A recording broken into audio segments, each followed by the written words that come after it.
Oi, gente, eu vim aqui que minha professora de ciências pediu para eu fazer essa experiência para mostrar para você.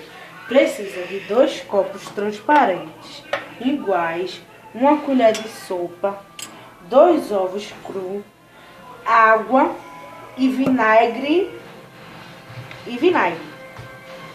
Aí você pega assim, pega a colher de sopa,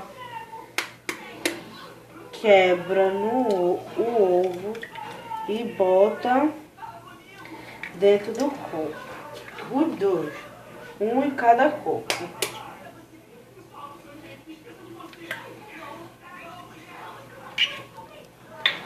Aí você pega a água, cobre o ovo, pega a água, cobre o ovo com a água. Já que você cobriu o ovo com a água, aí você pega o vinagre e cobre o vinagre bem claro. Não precisa ser, tem que ser desse vinagre, não o vinagre de maçã, entendeu?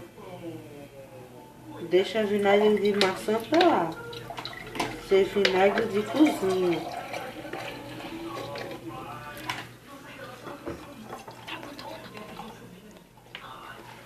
Pronto.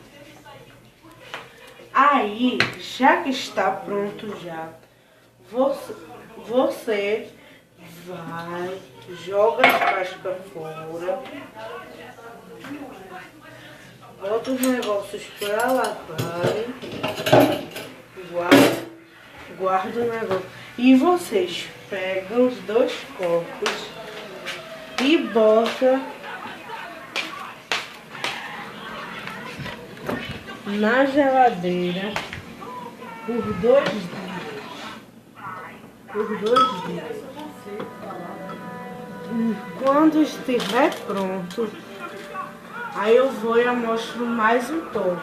Obrigada por passar essa experiência comigo. Beijo.